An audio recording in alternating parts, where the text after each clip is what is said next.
ஓம் சாந்தி. பிரம்மா பாபாவுடைய மூன்றாவது அடி. பிரம்மா பாபா லௌகீகத்திலும் கூட அலௌகீகத்தன்மையை அனுபவம் செய்தார். அதாவது சாதாரண காரியங்கள் செய்து கொண்டிருந்த போதும் உயர்ந்த ஆன்மீக நிலையில் நிலைத்திருந்தார்.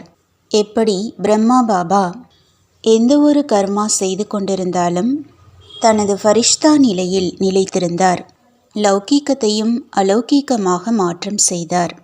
அவருடைய கர்மா மற்றும் சன்ஸ்காரங்களில் எந்த ஒரு லௌகீகத்தன்மையும் தென்படவில்லை. யோசிப்பது, பேசுவது மற்றும் செய்வது மூன்றையும் சமமாக ஆக்கினார். அதேபோல் தந்தையை பின்பற்றுங்கள்.